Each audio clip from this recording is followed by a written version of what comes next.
Hello everyone, this is me, Dr. Salahuddin Shinwari, your physiology teacher. Okay guys, tell me what is the structural and functional unit of life? Tell me Shabash, what is the structural and functional unit of life? Very good, Sir Cell. Very good. Cell is the structural and functional unit of life. Okay, very basic concept. Let me draw cell for you guys. We have a cell. Cell contain what? Nucleus. Cell contain nucleus. The outermost covering of the cell is known as cell membrane. Known as cell membrane. The distance between, the space between cell membrane and nucleus is called cytoplasm. It's called what? Cytoplasm. Cytoplasm contains many organelles. Okay. Now, in today's class, we are going to discuss the first cell membrane. So today our chapter number 2 is about the cell membrane. Is about the cell membrane. ठीक है? Remember, what is cell membrane definition? The outermost covering of cell is called cell membrane. Remember, cell membrane also known as plasma membrane. Cell membrane को हम plasma membrane भी कहते हैं. ठीक है. Components, cell membrane के अंदर क्या क्या चीजें प्रेजेंट है याद रखिए, वेरी इंपॉर्टेंट. सेल मेम्ब्रेन के अंदर मेनली हमारे पास 3 कंपोनेंट्स हैं. इसके मेनली 3 कंपोनेंट्स है. कौन कौन से? Number 1 is lipid, number 2 is protein, and number 3 is carbohydrate.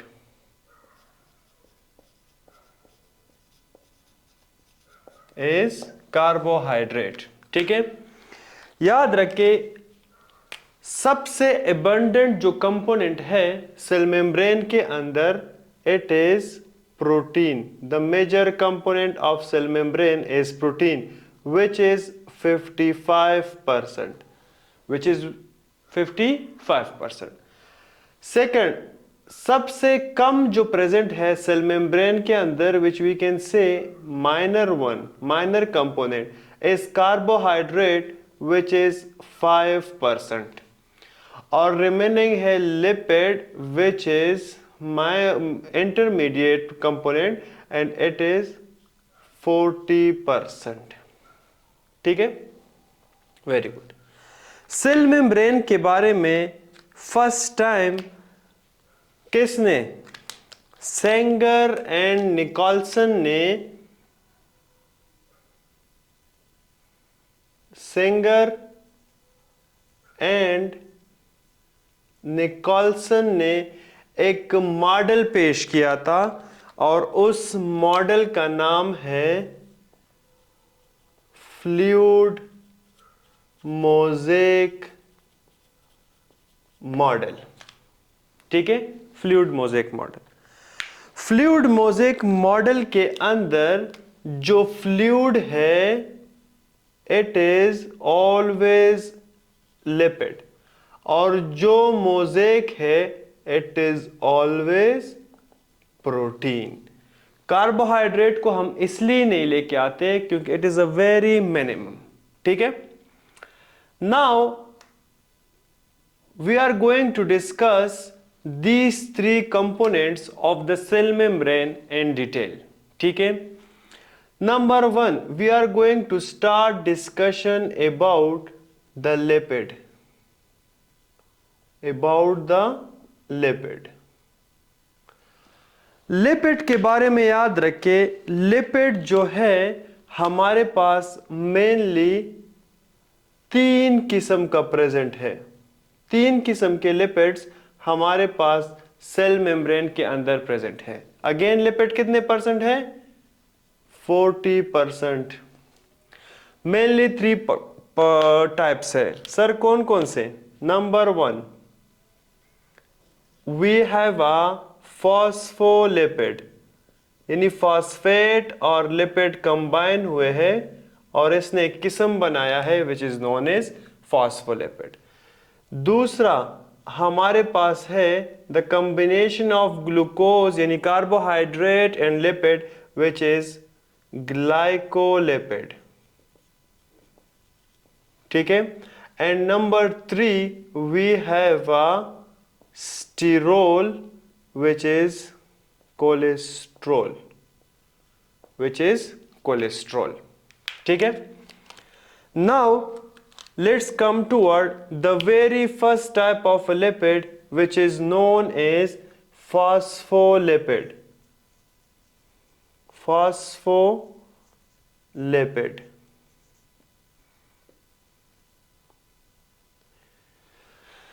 अब हम डिस्कस करते हैं कि जो फास्फोलिपिड है इसके कितने टाइप्स प्रेजेंट है सेल में और उनका काम क्या है। ठीक है।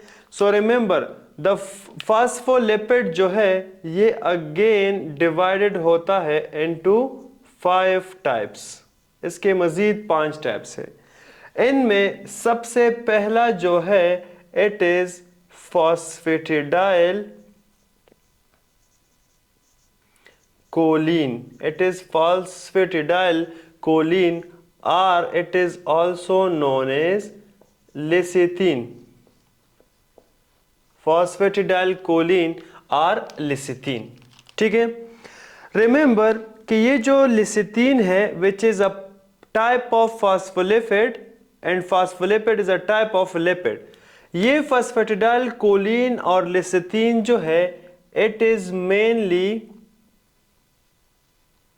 प्रेजेंट, लिसिथिन की बात कर रहा हूं, फेसिटाइलकोलिन एंड लिसिथिन ये मेनली प्रेजेंट होता है in surfactant, mainly present in surfactant.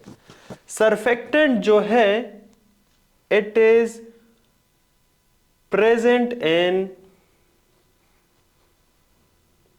surfactant is present in lungs। ठीक है।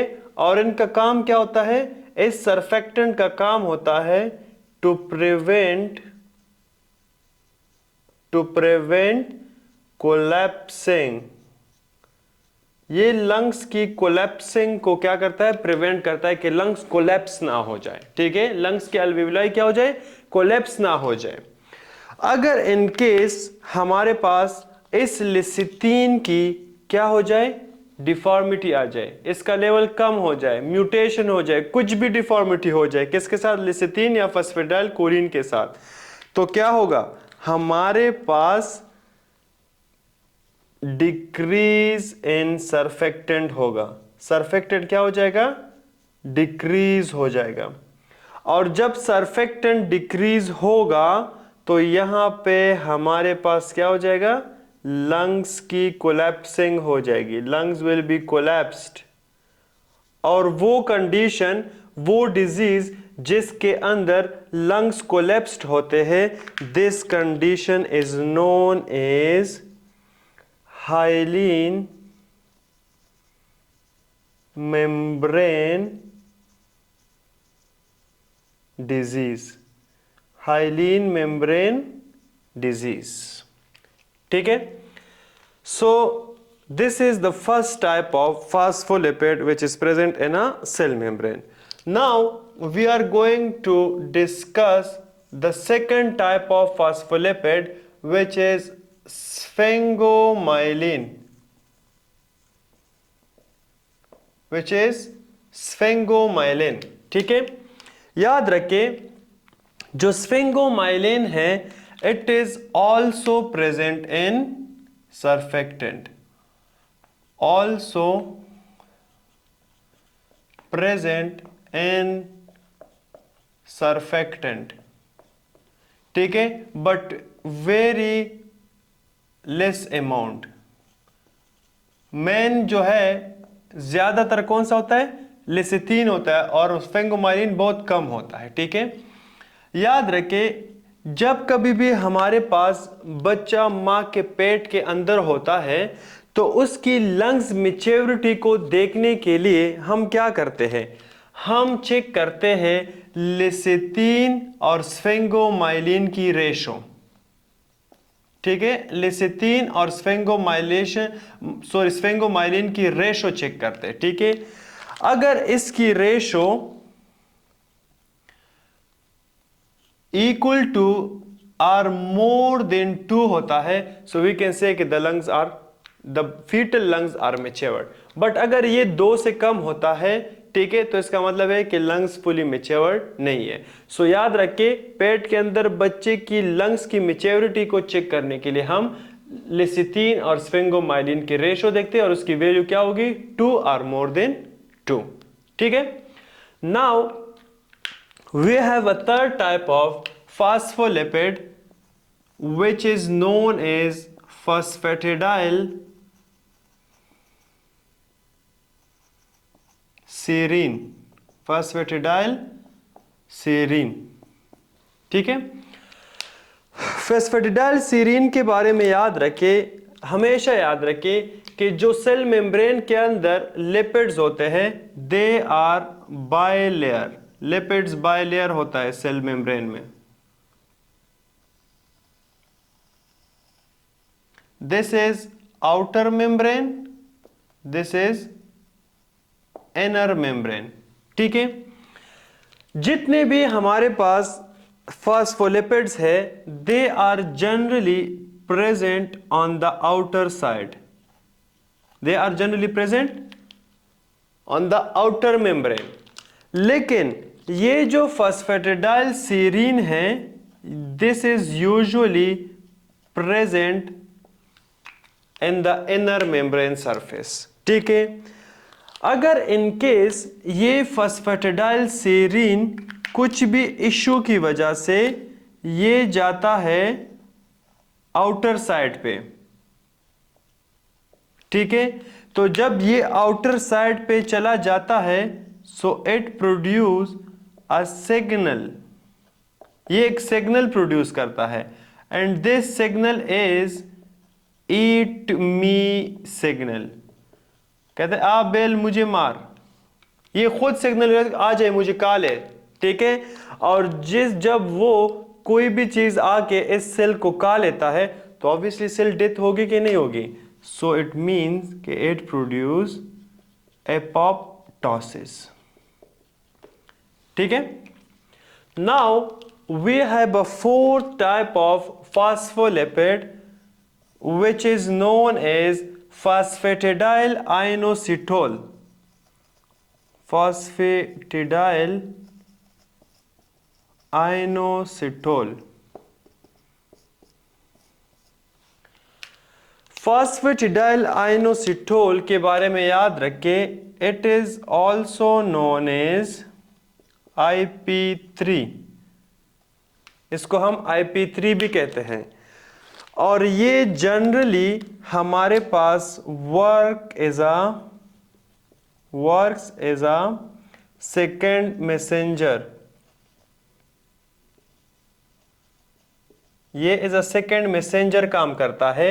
और ये काम क्या करता है, इनफ्लक्स ऑफ कैल्शियम, ये कैल्शियम की क्या करता है, इनफ्लक्स करता है। ठीक है, इसके अलावा हमारे पास फिफ्थ नंबर जो फॉस्फोलिपिड है इट इज कार्डियोलाइपिन, इट इज कार्डियोलाइपिन। कार्डियोलाइपिन के बारे में याद रखें कि ये हमारे पास मेनली प्रेजेंट होता है mainly present in mitochondria of cardiac muscles. ये कार्डियक सेल्स या कार्डियक मसल्स के M under the score means muscle, इसके माइटोकॉन्ड्रिया में प्रेजेंट होता है। ठीक है, और याद रखें कि ये जो जब कभी भी आपको बॉडी के अंदर एंटी कार्डियोलाइपेन के एंटीबॉडी मिले, एंटी कार्डियोलाइपेन एंटीबॉडी अगर बॉडी में आपको मिले, so it indicates an infection. ये एक एन इन्फेक्शन, ये एंटी कार्डियोलाइपेन एंटीबॉडी एक इन्फेक्शन को इंडिकेट करता है, and this infection is caused by treponema pallidum. ये इन्फेक्शन कौन काज करता है? Treponema pallidum, and this infection is known as syphilis. ठीक है, so in syphilis we have a anti-cardiolipin antibodies। ठीक है, और ये एंटीबॉडीज को चेक करने के लिए हम एक टेस्ट यूज करते हैं, and this test is use detected by a test by VDRL test, venereal disease research laboratory test. ये टेस्ट हमें क्या करता है? ये एंटीबॉडीज शो करता है। ठीक है,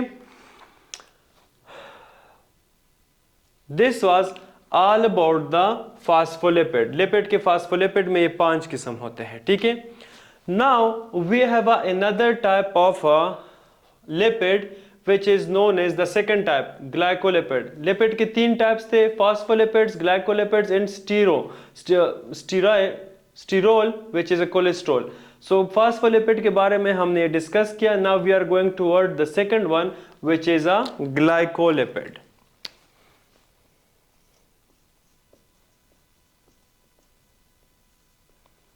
ग्लाइकोलिपिड, ठीक है, याद रखें ये जो ग्लाइकोलिपिड है मेनली प्रेजेंट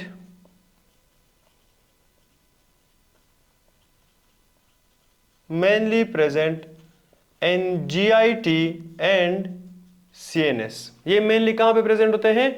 GIT और CNS में प्रेजेंट होते हैं।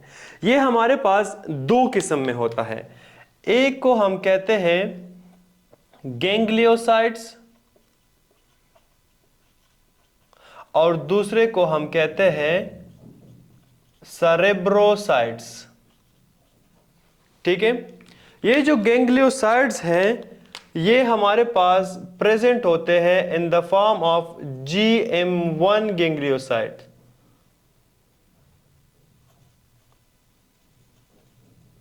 गैंग्लियोसाइट्स, और ये प्रेजेंट कहां पे होते हैं? इन GIT। ठीक है, हमारे पास एक किस्म की टॉक्सिन्स है जिसको हम कहते हैं वेब्रियो कोलेरा टॉक्सिन। ये वेब्रियो कोलेरा टॉक्सिन्स जो है ये इस GM1 रिसेप्टर को, GM1 गैंग्लियोसाइट को एज अ रिसेप्टर यूज करते हैं, and cause a condition। I will write it with the red one। The condition is diarrhea। So diarrhea के अंदर वेब्रियोकोलेरल टॉक्सिन्स जो है ये GIT में एंटर होते हैं with the help of GM1 gangliosides receptor. ठीक है, very good. Now we have a third type of lipid which is sterol or cholesterol।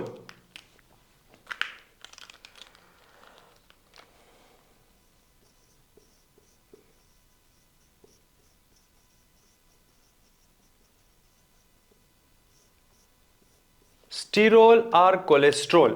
ठीक है, याद रखें ये जो कोलेस्ट्रोल है ये मेनली प्रेजेंट होते हैं in skin cell membrane. Skin cell के सेल मेम्ब्रेन के अंदर हमारे पास क्या होता है, ये कोलेस्ट्रॉल मेनली प्रेजेंट होते हैं। ठीक है, अब पॉइंट याद रखने वाली कौन सी है, पॉइंट ये है कि जो कोलेस्ट्रॉल स्किन के सेल मेम्ब्रेन में प्रेजेंट होते हैं, it is in the form of 7-dehydrocholesterol. It is a biochemistry, but just remember the name. It is in the form of 7-dehydrocholesterol. ठीक है, जब कभी भी हमारे पास बॉडी के ऊपर सनलाइट लगता है, सनलाइट इसके ऊपर 7-dehydrocholesterol के ऊपर, तो क्या होता है, इस 7-dehydrocholesterol को ये कन्वर्ट करता है इनटू विटामिन डी, ये इसको विटामिन डी में कन्वर्ट करता है। ठीक है, तो आपने अक्सर सुना होगा, लोग सुबह सवेरे कहते हैं कि यार आओ थोड़ा सा दूध खाते हैं, थोड़ा सा दूध से विटामिन डी लेते हैं। असल में दूध के जो शो है उसमें विटामिन डी नहीं आती, but actually it is a 7-dehydrocholesterol in the skin cell membrane, और जब सनलाइट इसके ऊपर पड़ती है तो ये 7-dehydrocholesterol जो है विटामिन डी में क्या हो जाते हैं, कन्वर्ट हो जाते हैं। समझ में आई यहां तक? Okay, very good. Now we are going towards the second part, the second component of a cell membrane, which is a protein. Okay, so let's discuss the second part, second component, protein.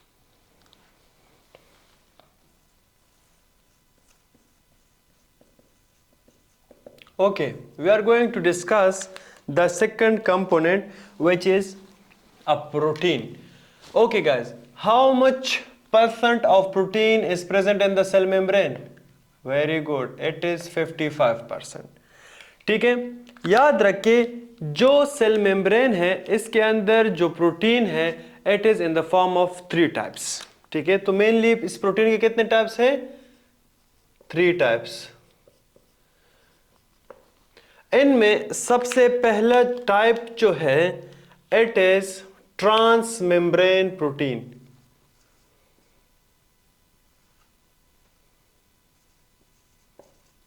Trans membrane protein. Okay, very good. For example, this is a lipid bilayer,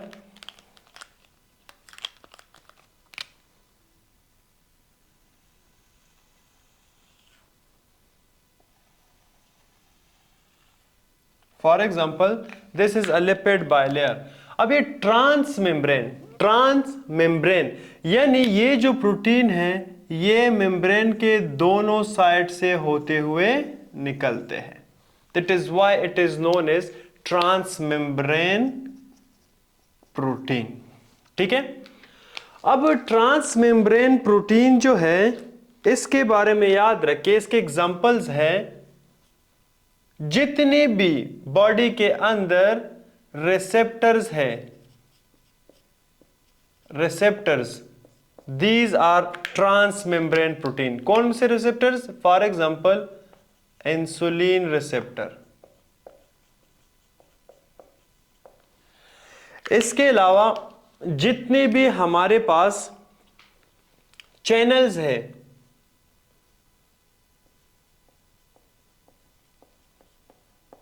channels, they are transmembrane protein like chloride ion channel। ठीक है, याद रखें chloride ion channel को एक इसकी opening को एक gene facilitate करता है, which is CFTR gene. Chloride ion channel की ओपनिंग को फैसिलिटेट कौन करता है? CFTR जीन करता है। अगर इस CFTR जीन में क्या हो जाए? म्यूटेशन हो जाए। क्या हो जाए? म्यूटेशन। अगर इस CFTR जीन में म्यूटेशन हो जाए, it cause a disease, I will write it with the red one, known as cystic fibrosis. It causes a disease cystic fibrosis. ठीक है, बॉडी के अंदर जितने भी पंप है दे आर ट्रांसमेम्ब्रेन प्रोटीन, जैसे कि सोडियम पोटाशियम पंप। ठीक है, so these all are transmembrane protein. We have a second type of protein in the cell membrane which is known as peripheral protein. It is known as peripheral protein. Peripheral protein का मतलब क्या है कि they are present on a periphery. They are present on a periphery in a cell membrane. ठीक है,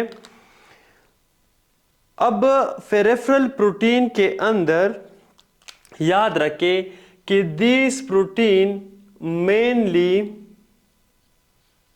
facilitate what shape and structure of RBCs and skeletal muscles. ठीक है, ये जो पेरिफेरल प्रोटीन्स है ये मेनली क्या काम करते हैं, मेनली आरबीसी की shape, RBC and skeletal muscles की शेप और स्ट्रक्चर को क्या करते हैं, फैसिलिटेट करते हैं। अब एग्जांपल इनके क्या है पेरिफेरल प्रोटीन के, नंबर ए इज स्पेक्ट्रीन। स्पेक्ट्रीन जो है ये हमारे पास क्या है, पेरिफेरल प्रोटीन है। दूसरा ankyrin, it is a peripheral protein.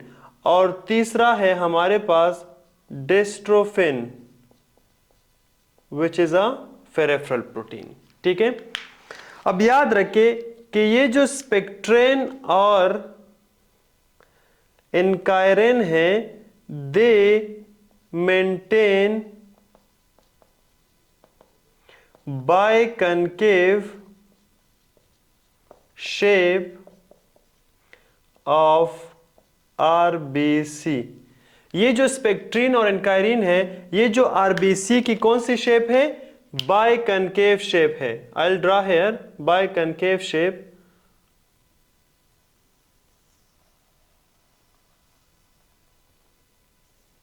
This biconcave shape of RBC is maintained by spectrine and एनकायरिन। ठीक है, अब रिमेंबर जो डिस्ट्रोफिन है these are structural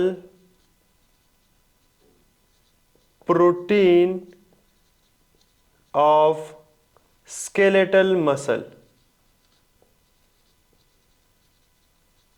ठीक है, ये स्केलेटल मसल्स के स्ट्रक्चरल प्रोटीन है। ओके, नाउ एक पॉइंट यहां पे याद रखें, अगर इन केस नोट में लिख के यहां पे,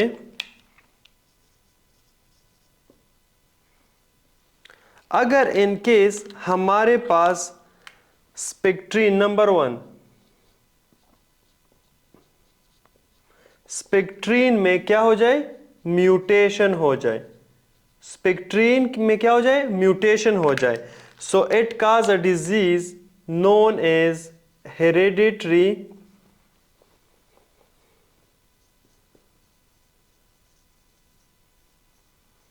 एलिप्टोसाइटोसिस।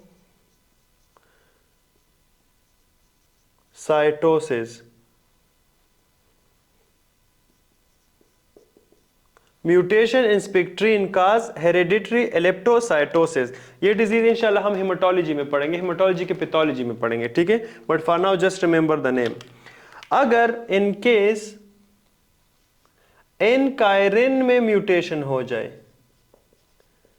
एनकायरिन म्यूटेशन, तो याद रखे एनकायरिन म्यूटेशन काज हेरेडिटरी स्फीरोसाइटोसिस। Hereditary spherocytosis. ठीक है, साइटोसिस।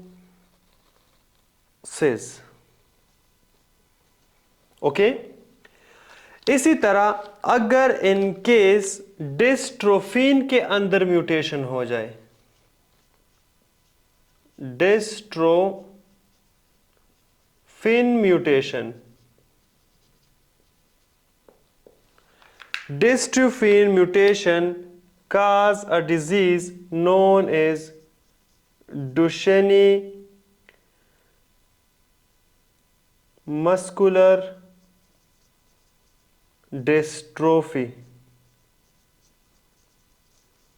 ठीक है, इस डुशेनी मस्कुलर डिस्ट्रोफी के अंदर क्या होता है, skeletal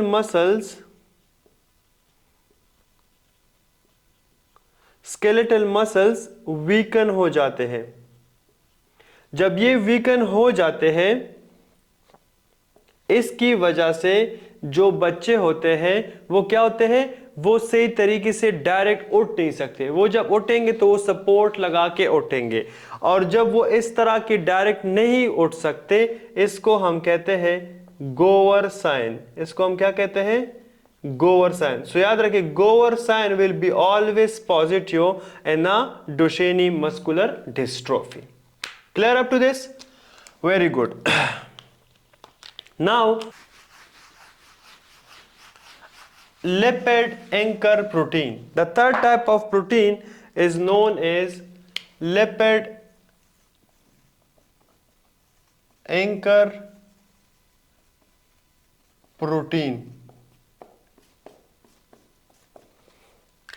Lipid anchor proteins are those proteins, they are also present on the periphery, but these proteins are, हमेशा याद रखिए कि ये जो प्रोटीन होते हैं इसको लिपिड वाले क्या करते हैं, लिपिड जो इसको सपोर्ट करते हैं।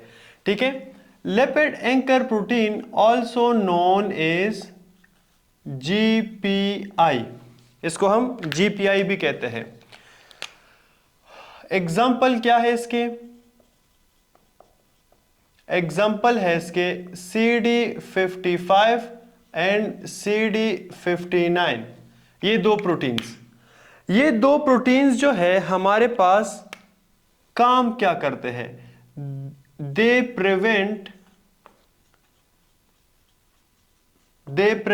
What, haemolysis. ये आरबीसी की लाइसिस को रोकते हैं। कौन? ये दो प्रोटीन CD55 एंड CD59। ठीक है, अगर इन केस म्यूटेशन हो जाए, mutation in CD55 and CD59, ठीक है, इनकी म्यूटेशन हमारे पास काज करती है हीमोलाइसिस को ये रोकते हैं। तो अगर इनमें म्यूटेशन हो जाए तो क्या होगी, हीमोलाइसिस होगी कि नहीं होगी, तो देयर विल बी हीमोलाइसिस। लेकिन ये जो हेमोलाइसिस है ये इंक्रीज होता है, ज्यादा होता है एट नाइट टाइम। ठीक है, ये नाइट टाइम में ज्यादा होता है, इसलिए ये एक कंडीशन, एक बीमारी काज करता है जिसको हम कहते हैं, इस नाइट टाइम की वजह से, क्योंकि नाइट टाइम की ज्यादा हीमोलाइसिस होता है, तो इसको हम कहते हैं condition known as paroxysmal nocturnal hemoglobinuria. ठीक है, so it cause a disease mutation in CD55 and CD59 cause paroxysmal nocturnal hemoglobinuria. It is also topic of hematology pathology. ठीक है, हेमाटोलॉजी पैथोलॉजी के अंदर आप ये लिख पढ़ेंगे। ठीक है, next, these are the three type of proteins which are generally present in the cell membrane. Now we are going towards the last one, which is carbohydrate. The last one, carbohydrate. Sorry, मैंने मिटा दिया है।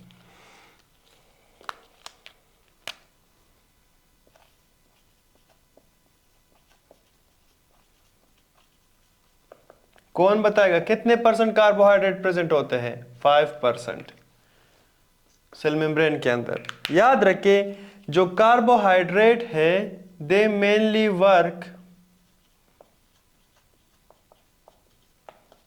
In RBC, ये mainly क्या करते हैं, RBC में काम करते हैं। ठीक है, कैसे, हमारे पास for example here we have RBC,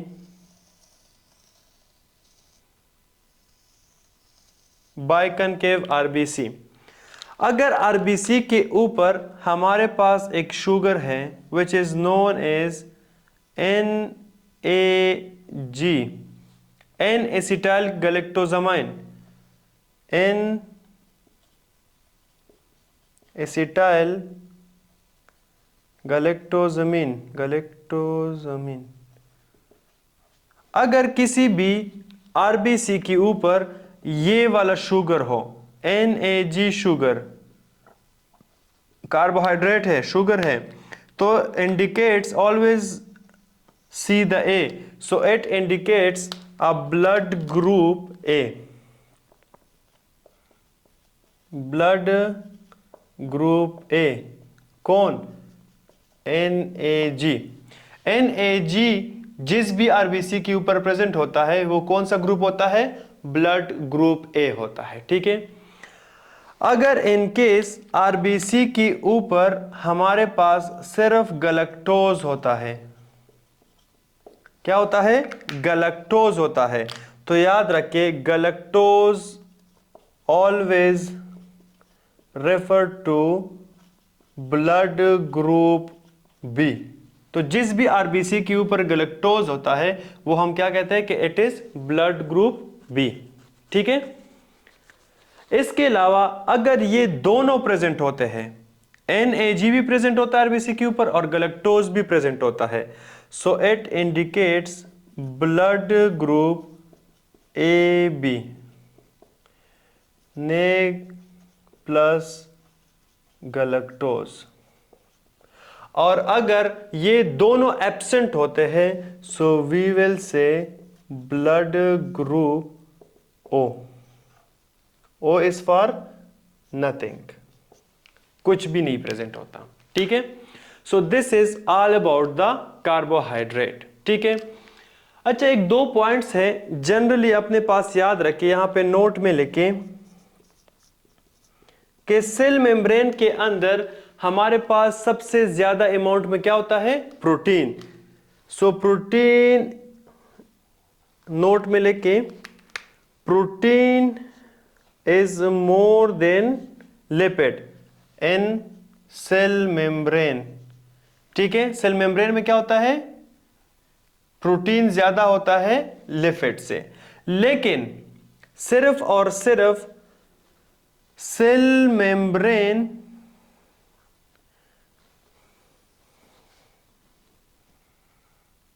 nerve cell membrane के अंदर, NCM मतलब नर्व सेल मेम्ब्रेन, इसके अंदर अगर देखे तो लिपिड ज्यादा होता है देन प्रोटीन।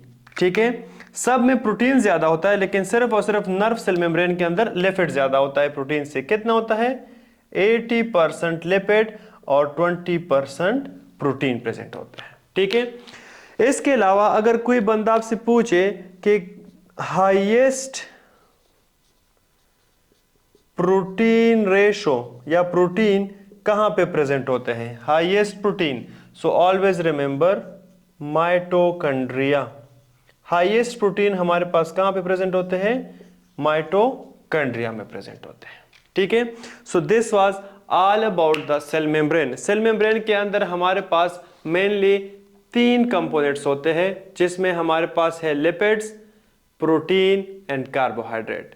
लिपिड हमारे पास 40%, प्रोटीन 55% एंड कार्बोहाइड्रेट 5%। लिपिड्स जो है मेनली हमारे पास 3 किस्म के होते हैं, फॉस्फोलिपिड्स, ग्लाइकोलिपिड्स एंड स्टीरोल। ठीक है, जो फॉस्फोलिपिड्स है ये मजीद 5 किस्म के होते हैं जिसमें फॉस्फेटिडाइल कोलिन और लेसिथिन, स्फेंगोमाइलिन, फॉस्फेटिडाइल सीरीन, इसके अलावा फॉस्फेटिडाइल आइनोसिटोल और कार्डियोलाइपिन। जो हमारे पास ग्लाइकोलिपिड्स हैं, they are in the form of 2 gangliosides and cerebrosides. और जो हमारे पास स्टीरोल है, it is in the form of cholesterol. Protein हमारे पास मेनली 3 किस्म के होते हैं इसमें, एक ट्रांसमेम्ब्रेन प्रोटीन, एक पेरिफेरल प्रोटीन और एक हमारे पास है लिपिड एंकर प्रोटीन्स। ग्लूकोज हमारे पास जनरली ब्लड ग्रुप बनाता है। एक चीज याद रखिए, जनरली हॉस्पिटल्स के अंदर जो का ब्लड ग्रुप आप चेक करवाते हैं वो जनरली इस तरीके से चेक करते हैं, ठीक है। वो चेक करते हैं कि आरबीसी के ऊपर कौन सा ग्रुप प्रेजेंट है। अगर इसके ऊपर NAG है तो वो कहते हैं कि आपका ब्लड ग्रुप A है। अगर गैलेक्टोज है तो वो चेक करते हैं कि आपका ब्लड ग्रुप B है। अगर दोनों है तो ब्लड ग्रुप A B, अगर कोई भी नहीं है तो देन ब्लड ग्रुप O। लेकिन जो दूसरा तरीका है वो बड़ा डिफिकल्ट है, वो तो और टाइम टेकिंग भी है। ये इजीली फार्मिंग है और इजीली आपको पता चल जाता है इसके साथ, ठीक है। This was all about the cell membrane. इंशाल्लाह नेक्स्ट क्लास के अंदर हम क्या पढ़ेंगे, हम ऑर्गेनेल्स पढ़ेंगे एक एक करके, और इंशाल्लाह इसी तरह हम अपने जनरल फिजियोलॉजी की जो मॉड्यूल है उसको आगे लेके जाएंगे, ठीक है।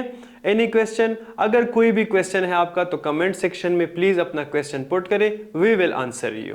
थैंक यू सो मच, अल्लाह हाफिज।